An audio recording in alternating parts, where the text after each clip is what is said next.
તો તમામ મેષ રાશિના જાતકો સપ્ટેમ્બર 2025ને પ્લાનિંગ કરવાનો સમય હવે આવી ચૂક્યો છે. મેષ રાશિ એટલે કે જે કોઈ પણ જાતકોનું નામ અ, લ અને ઈ આ ત્રણ મૂળાક્ષર પરથી થાય છે તેની થાય છે મેષ રાશિ.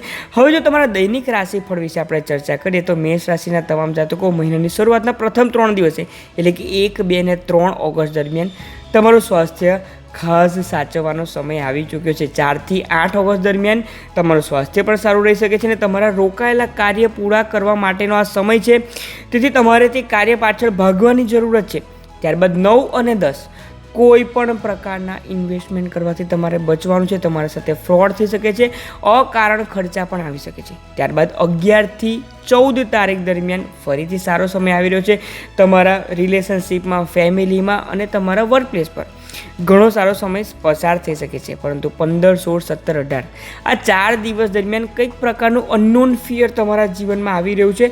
મેન્ટલ સ્ટ્રેસ પણ તમને રહી શકે છે. તો તે બાબતે તમારે થોડું ધ્યાન રાખવાનું છે. 19, 20 અને 21 તે ફરીથી ઘણો સારો સમય છે. રોકાયેલા કાર્ય તમારે પૂરા કરવા જોઈએ.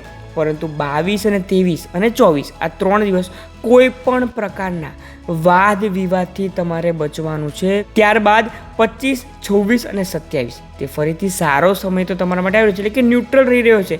પરંતુ 28, 29 અને 30 સપ્ટેમ્બર દરમિયાન તમારા ફેમિલીમાં કોઈનું સ્વાસ્થ્ય બગડવું કે અકારણ ચિંતા થવી આ પ્રમાણેનો સંજોગો તમારું સ્વાસ્થ્ય પણ તકલીફ આપી શકે છે. તો આ પ્રમાણે તો થયું તમારું દૈનિક રાશિફળ. પરંતુ મંથલી બેઝિસ પર તમામ આસ્પેક્ટ એટલે કે તમારા જોબ બાબતે, કરિયર બાબતે, હેલ્થ બાબતે અને ફાઇનાન્સ બાબતે આ મહિનો કેવા રહેવાનો છે તેના માટે યુટ્યુબ પર ડિટેલમાં વિડીયો અવેલેબલ છે. આચાર્ય સંકેત શુક્લ યુટ્યુબ ચેનલ પર જરૂરથી તમારે ચેક કરવું જોઈએ અને તેના આધારે તમારે દૈનિક રાશિફળ અને માસિક રાશિફળના આધારે આવનારા મહિનાનું ખૂબ સારી રીતે પ્લાનિંગ કરવું જોઈએ. જો માહિતી પસંદ આવે તો કમેન્ટમાં હર હર મહાદેવ લખવાનું ન ભૂલશો. આપ સૌ રહેલા શિવ તત્વને મારા વંદન. ઓમ નમઃ શિવાય. મહાદેવ મહાદેવ.